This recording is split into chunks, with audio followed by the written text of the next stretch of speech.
It all started with a knock on the door, and by the end of the day, my wife had a taser pointed at her chest. But trust me, they messed with the wrong woman. Now, let me set the stage for you. My name's Mike. I'm a retired engineer, and I live in what most people would call a nice suburban neighborhood in Texas. You know the type, perfectly trimmed lawns, white picket fences, and an HOA that thinks it's running a small country. My wife, Sarah, and I moved here a few years ago to enjoy some peace and quiet after her retirement from the military. What we didn't realize was that our biggest battle wouldn't be overseas. It'd be right here in our own front yard.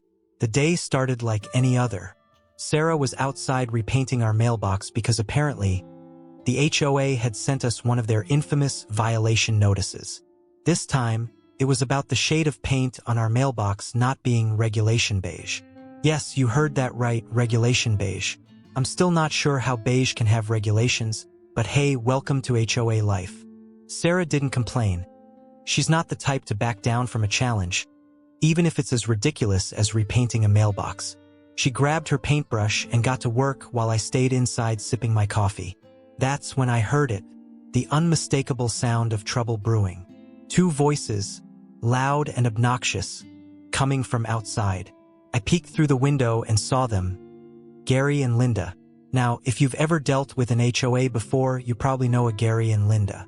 They're the self-appointed enforcers, strutting around like they own the place. Gary had his usual smug look plastered across his face, wearing what I can only describe as a dollar store version of a police badge clipped to his polo shirt. Linda was holding a clipboard like it was some kind of weapon.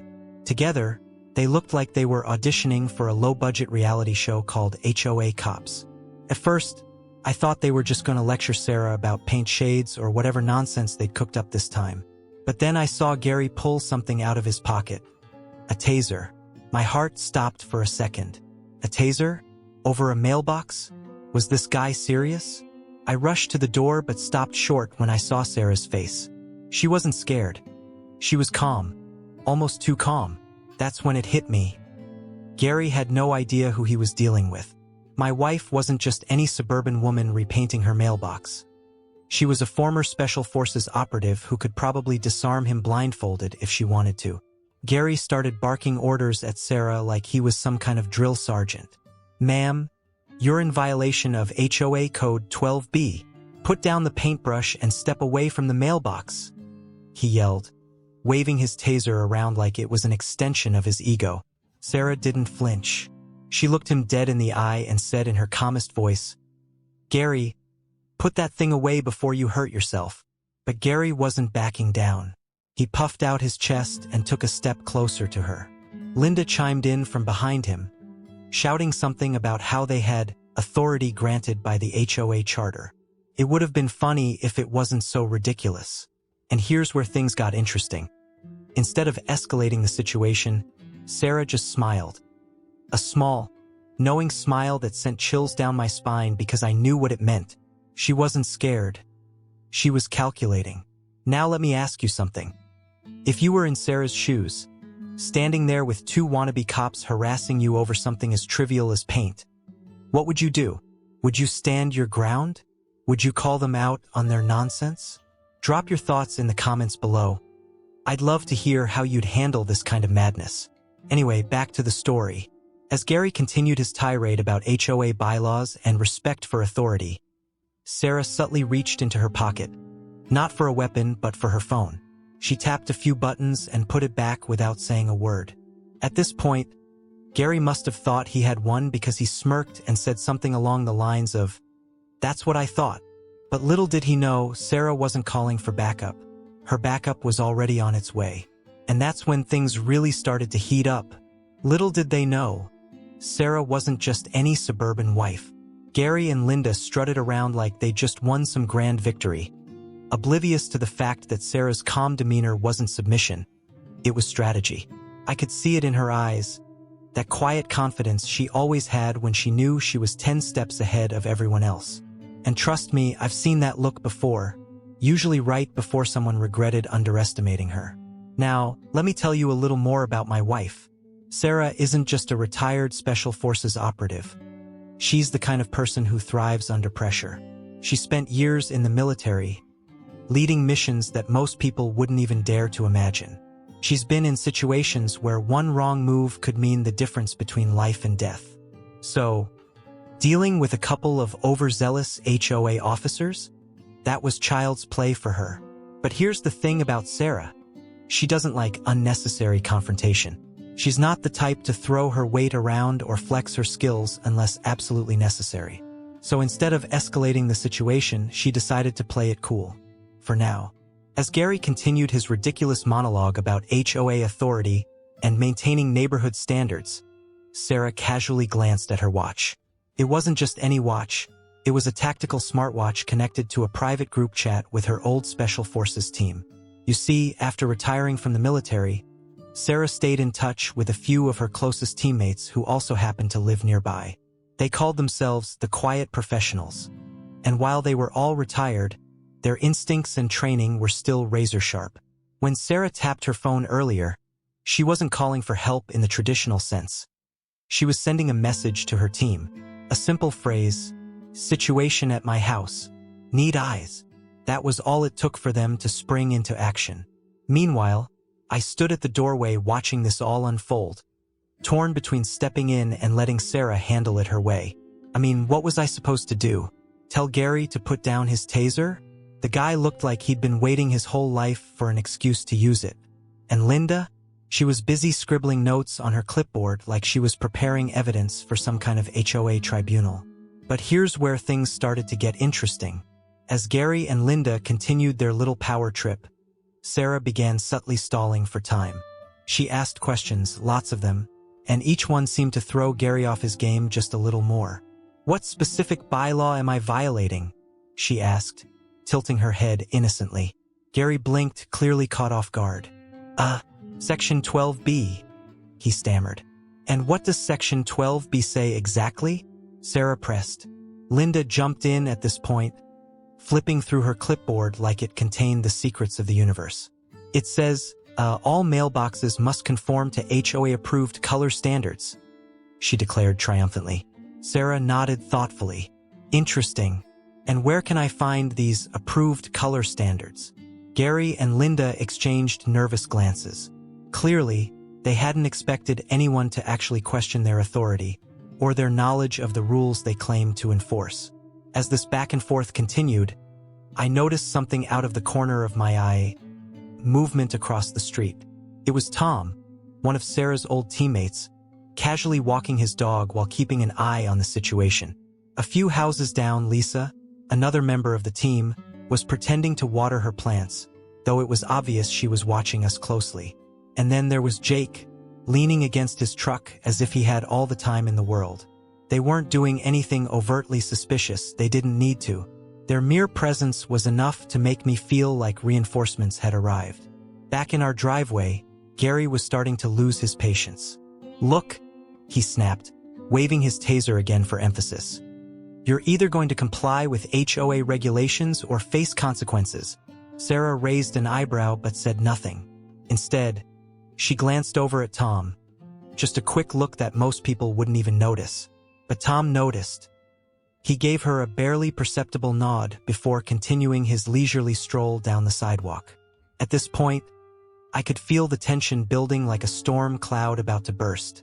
Gary and Linda were so wrapped up in their self-importance that they didn't realize they were being watched. Not just by me, but by an entire team of highly trained operatives who were ready to step in at a moment's notice. And here's what made it all so surreal. On the surface, everything looked normal. Neighbors were mowing their lawns, kids were riding bikes down the street, and birds were chirping in the trees. But beneath that calm exterior, there was an unspoken understanding among those who knew what was really going on. This wasn't just about a mailbox anymore.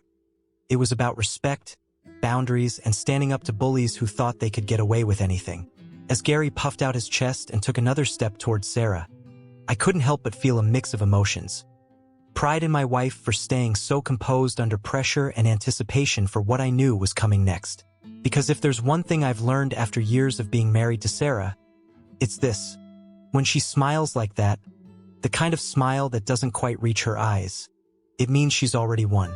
And trust me when I say this, Gary and Linda had no idea what they just walked into. The HOA officers thought they were untouchable, but they were about to learn otherwise. If there's one thing you need to understand about Gary and Linda, it's that they weren't just your average HOA busybodies. No, these two had elevated their roles to an entirely new level of absurdity.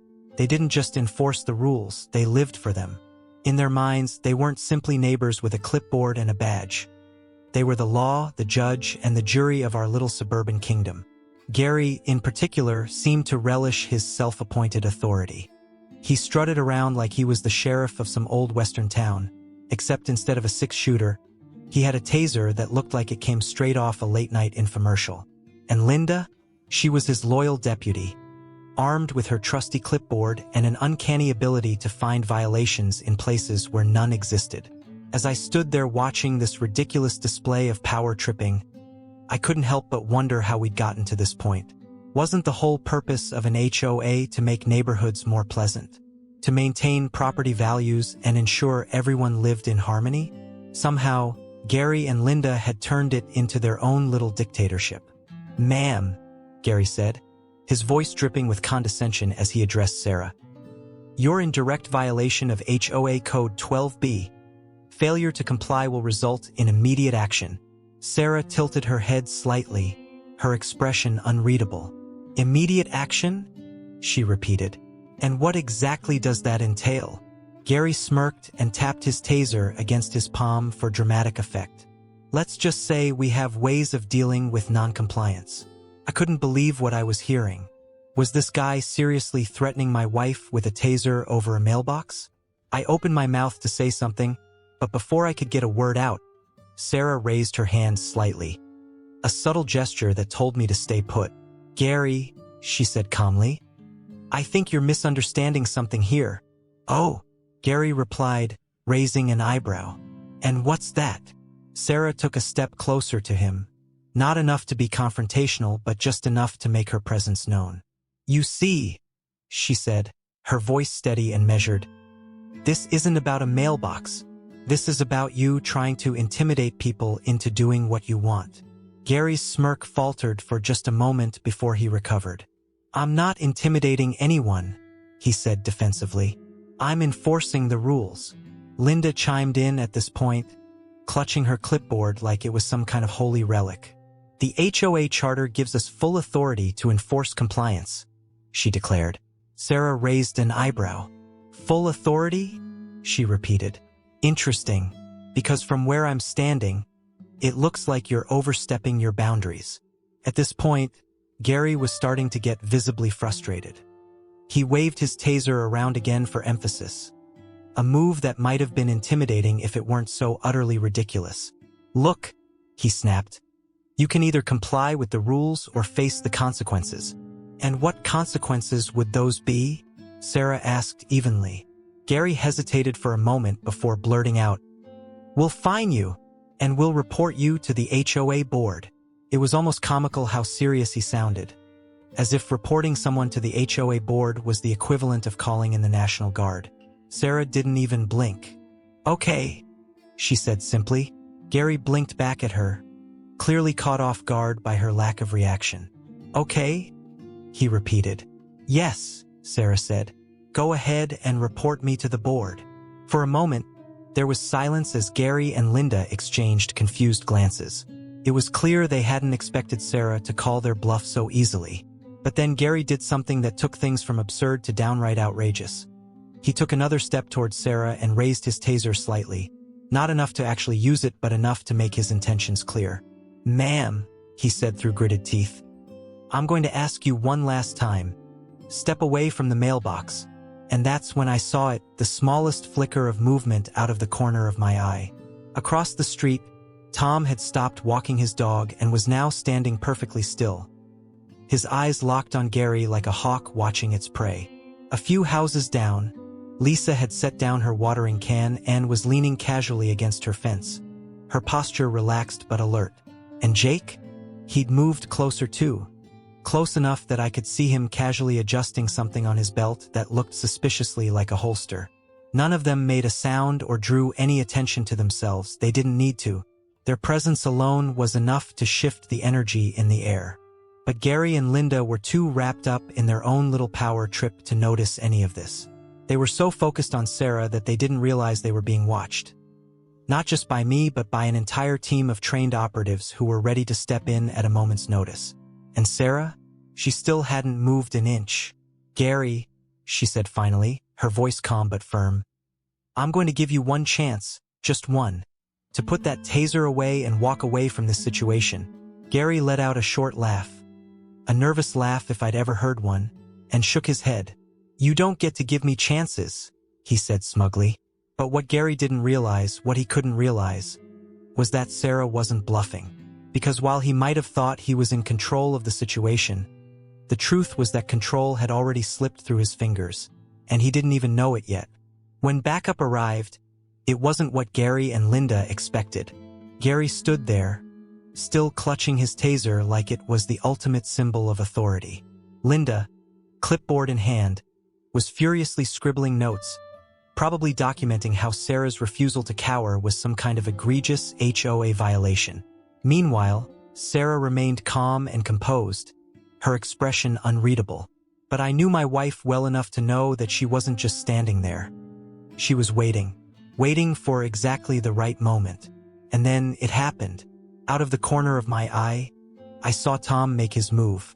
He wasn't rushing or drawing attention to himself.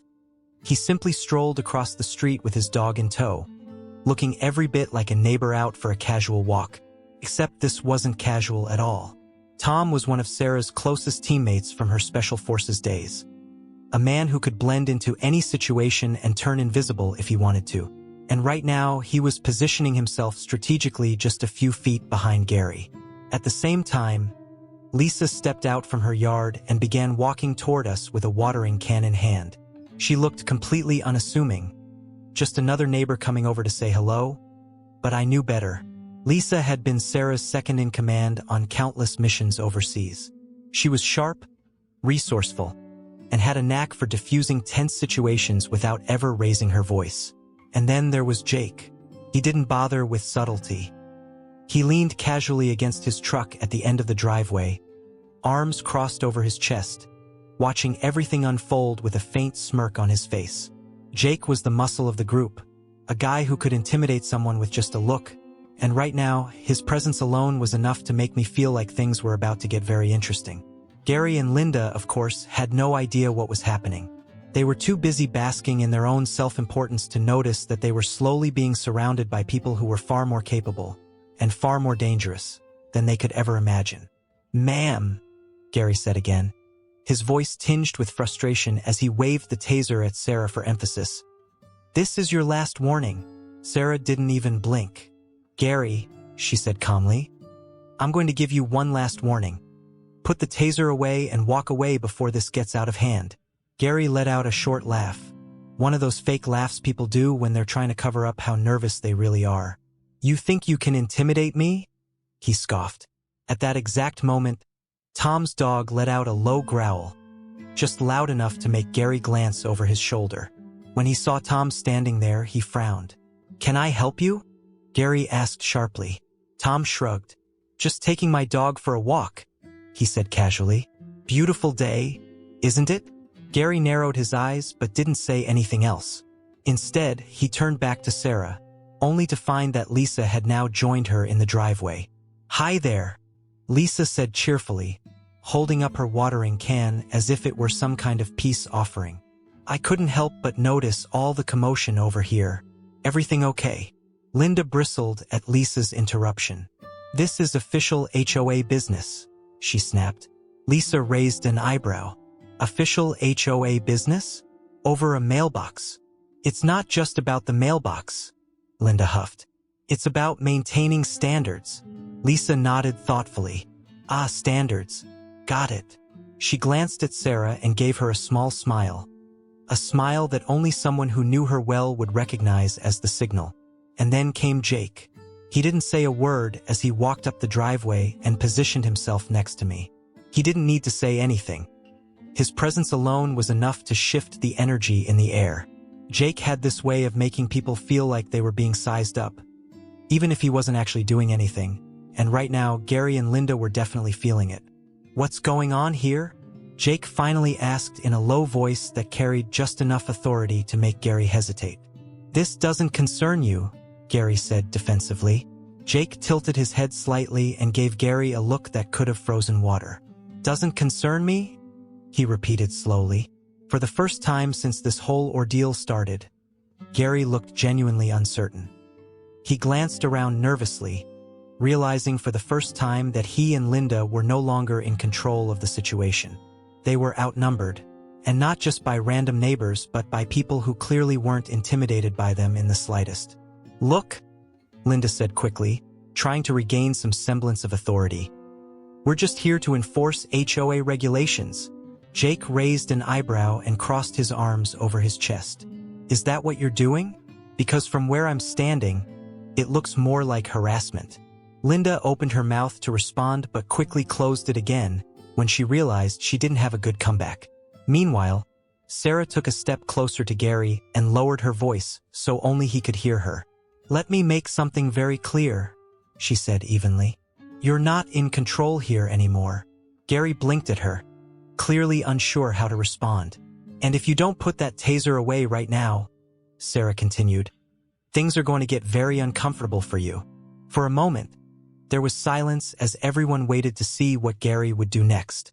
His hand tightened around the taser as if he were considering using it, but then he glanced around again and realized just how badly outmatched he was. Tom stood behind him with his dog still growling softly. Lisa stood next to Sarah with an expression that was equal parts friendly and dangerous. Jake loomed nearby like a silent storm cloud waiting to strike. And then there was Sarah herself, calm, composed, and completely unafraid. Gary swallowed hard and lowered the taser slightly, but not completely. Big mistake. This was no longer just about a mailbox. It was about sending a message. Gary's hand tightened around the taser, his knuckles turning white as he glanced nervously at the growing crowd around him. What had started as a simple HOA inspection had spiraled wildly out of control, and for the first time, it seemed like even Gary was starting to realize he might have bitten off more than he could chew. But here's the thing about people like Gary. They don't back down easily. No, guys like him double down, even when it's painfully obvious that they're in over their heads. And that's exactly what he did. "Listen," Gary said, his voice cracking slightly as he tried to regain control of the situation. "I don't know who you people think you are, but this is official HOA business, and you're interfering with an enforcement action." Jake let out a low chuckle from where he stood next to me. "Enforcement action?" he repeated, his tone dripping with sarcasm. "What are you gonna do, Gary? Write us all up for standing on our own property?" Gary's face flushed red, and for a moment, I thought he might actually try to respond. But before he could say anything, Sarah stepped forward. "Gary," she said calmly, her voice cutting through the tension like a knife. "Let me ask you something. Do you even know what you're doing right now?" Gary blinked at her, clearly caught off guard by the question. "What do you mean?" he asked defensively. "I mean," Sarah continued, her tone steady and measured, "do you understand the legal implications of what you're doing? Because from where I'm standing, it looks an awful lot like harassment, and possibly even assault." Linda gasped audibly at this, clutching her clipboard like it was some kind of shield. "Harassment? Assault? That's ridiculous," she sputtered. "Is it?" Sarah asked, raising an eyebrow. "Because last I checked, pointing a weapon at someone, especially on their own property, could be considered assault under Texas law." Gary opened his mouth to argue but quickly closed it again when Sarah took another step closer to him. She wasn't threatening him, at least not overtly, but there was something in her eyes that made it clear she wasn't bluffing. "And let's not forget," Sarah added, her voice dropping slightly, "that everything you've done here today has been witnessed by multiple people and recorded." At this point, Gary's face went pale. "Recorded?" he repeated weakly. Sarah nodded. "That's right," she said. "See that?" She gestured toward Lisa, who was holding up her phone with a small smile on her face. "She's been recording this entire interaction from the moment you pulled out that taser." Linda looked like she might faint. "You can't do that," she shrieked. You can't record us without our permission. Actually, Lisa said cheerfully, we can. Texas is a one-party consent state for recordings, which means as long as one person involved in the conversation consents to being recorded, it's perfectly legal. Gary looked like he might explode at any moment. He turned to Linda, his voice rising in pitch as he hissed, "Why didn't you tell me about that?" Linda stammered something incoherent in response, but by this point it didn't matter. The damage was already done. And then Sarah delivered the final blow. "Here's what's going to happen," she said firmly. "You're going to put that taser away and leave my property immediately. You're going to report back to your HOA board and let them know that this so-called enforcement action was handled poorly, and that if anything like this ever happens again, we'll be filing formal complaints against both of you." Gary stared at her in stunned silence for a moment before finally lowering the taser completely. He looked around at the crowd of neighbors who had gathered by now, many of whom were filming the scene on their phones, and seemed to realize there was no way out of this without making things worse for himself. "Fine," he muttered under his breath. He turned to Linda and barked, "Let's go." But just as they started to walk away, Jake stepped forward. "Hold on a second," he said casually.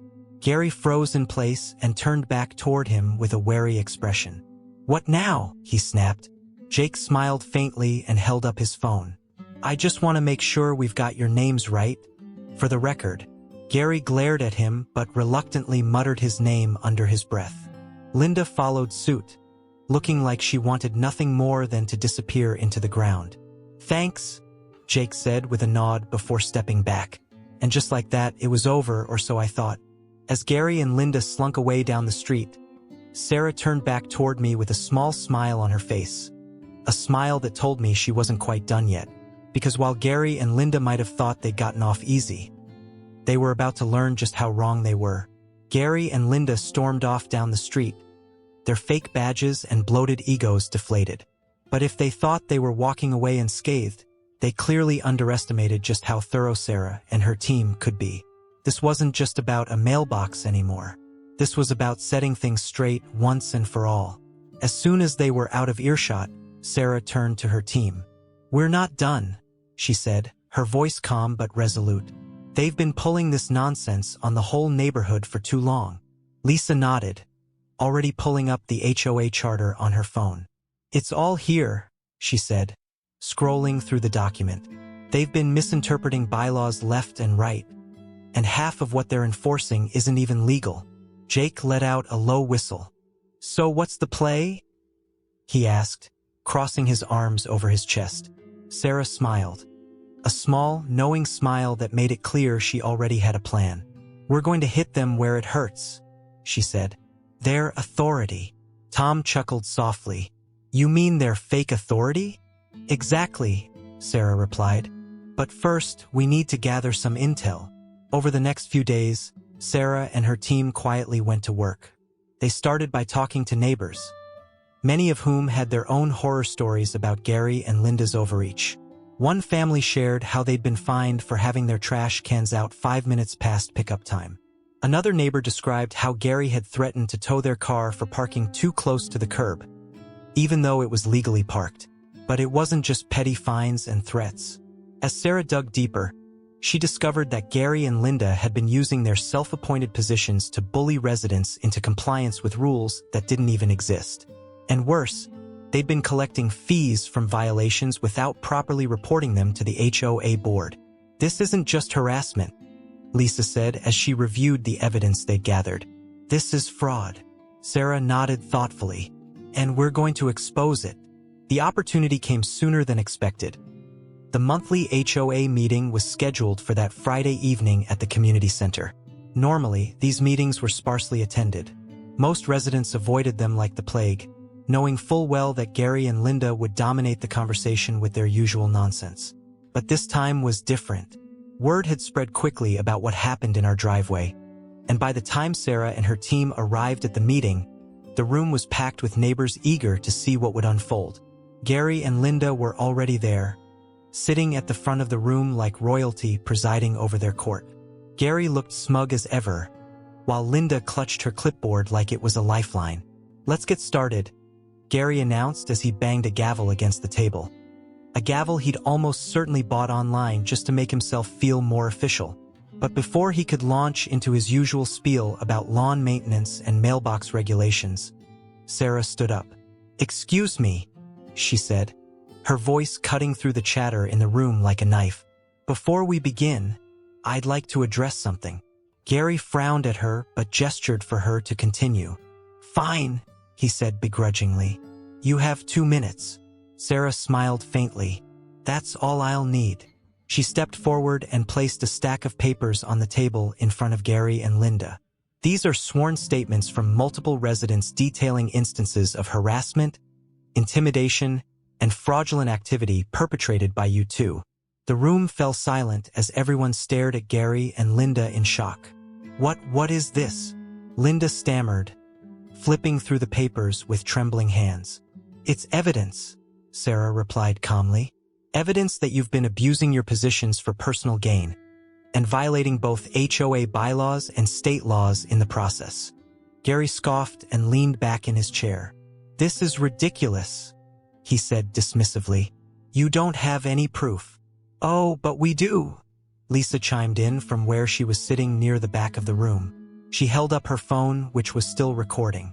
"We have video footage of you threatening residents with a taser and audio recordings of you admitting to collecting fees without proper authorization."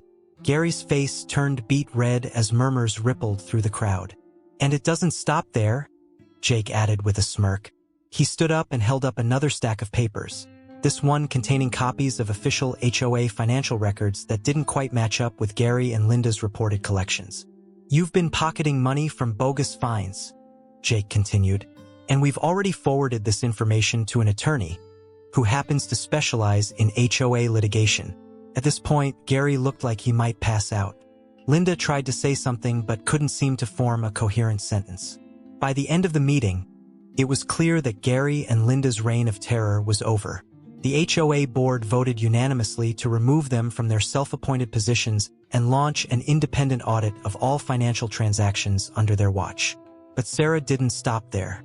In the weeks that followed, she worked with other neighbors to push for new rules limiting the power of individual HOA officers and ensuring that no one could ever abuse their authority again.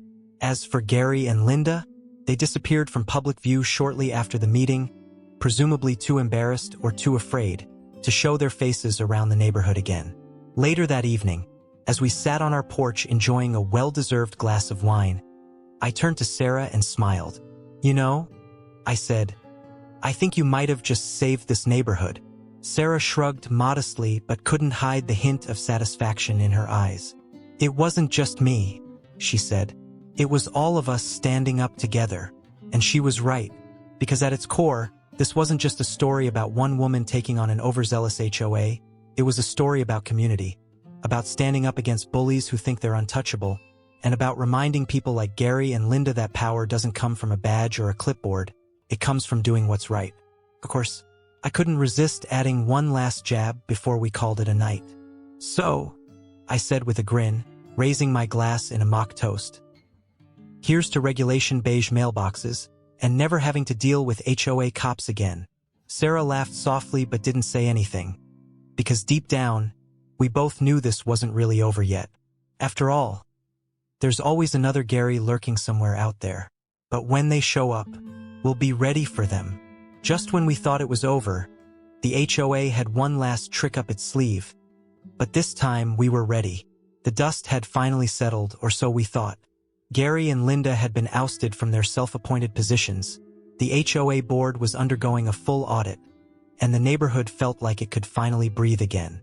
For the first time in years, people were smiling at each other during morning walks, chatting over fences, and even planning a block party to celebrate the end of Gary and Linda's reign of terror. Sarah and I were enjoying the peace and quiet. She'd gone back to her usual routine: morning runs, tending to her garden, and occasionally helping neighbors with small projects. I'd even started joking that she should run for HOA president herself, but she always brushed it off with a laugh. "I've fought enough battles," she'd say. "Let someone else take this one." But as it turns out, the battle wasn't quite over yet. It arrived on a sunny Tuesday morning, a crisp white envelope with the HOA logo stamped in the corner. At first, I thought it was just another generic newsletter or meeting notice. But when I opened it, my jaw dropped. Dear Mr. and Mrs. Johnson. It began in that overly formal tone only HOAs seem to master. We regret to inform you that your recent gathering on April 10th violated HOA Bylaw 8C, which limits the number of attendees at private residences to no more than 10 individuals without prior approval. I couldn't believe what I was reading. They were calling the standoff, the very public confrontation where Gary and Linda had been exposed, a gathering, and accusing us of violating some obscure rule about guest limits. Sarah, I called out, waving the letter in the air as she walked into the kitchen. She took one look at my face and raised an eyebrow. What now? I handed her the letter, watching as her expression shifted from confusion to disbelief to barely contained laughter. They're serious? She said finally, shaking her head. They're really trying this? Oh, they're serious, I replied. They're even threatening a fine if we don't remedy the situation, whatever that means. Sarah set the letter down on the counter and crossed her arms. Well, she said with a smirk, if they want a response, let's give them one. The next day, Sarah drafted a letter of her own, though calling it a letter doesn't quite do it justice. It was more like a legal brief combined with a masterclass in passive-aggressive humor. Dear HOA Board, it began. Thank you for your recent correspondence regarding Bylaw 8C. We appreciate your diligence in ensuring that all residents adhere to community standards. From there, Sarah proceeded to dismantle their argument point by point. She cited Texas property laws that protected homeowners' rights to assemble on their own property. She included timestamps from Lisa's video recordings proving that most of the so-called gathering consisted of neighbors passing by on public sidewalks. And then, for good measure, she attached a copy of the HOA charter with several sections highlighted, sections that explicitly stated fines could not be issued without prior warnings or hearings. But the piece de resistance came at the end. In light of these facts, Sarah wrote, we respectfully request that this matter be dropped immediately. However, should you wish to pursue further action, please be advised that we are fully prepared to involve legal counsel and would be happy to provide additional documentation as needed.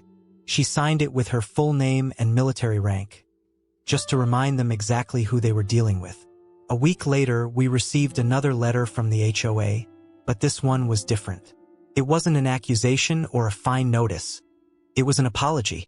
Dear Mr. and Mrs. Johnson, it read, we would like to formally retract our previous notice regarding Bylaw 8C and apologize for any inconvenience caused. Thank you for bringing these matters to our attention. It was short, sweet, and clearly written by someone who wanted this whole thing to go away as quickly as possible, to celebrate our victory, and to bring the neighborhood together after months, if not years of tension. Sarah suggested hosting a block party in our front yard. This time, there would be no question about whether or not we had approval. We invited everyone in the neighborhood, including members of the HOA board, and made sure all permits were filed well in advance. The party was a huge success. Kids played games on the lawn while adults mingled over barbecue and cold drinks. Even some of the more reserved neighbors came out of their shells, sharing stories about their own run-ins with Gary and Linda over the years. And speaking of Gary and Linda, they were nowhere to be seen. Rumor had it they'd put their house up for sale shortly after being removed from their positions, but no one seemed particularly upset about their absence.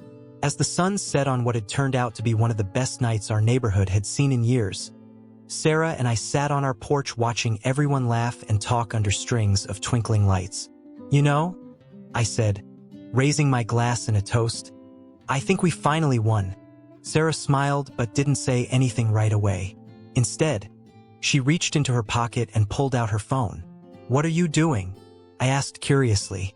She handed me the screen without saying a word, and when I looked at it, I couldn't help but laugh. It was an email notification from one of those online real estate sites. New listing in your area. 3-bedroom home with spacious yard and great potential. The address? Gary's house. Well, Sarah said with a grin as she leaned back in her chair, Looks like regulation beige isn't working out for everyone. And with that, we clinked our glasses together. Because if there's one thing we'd learned through all of this chaos, it's that sometimes revenge isn't just sweet. It's beige-colored poetic justice.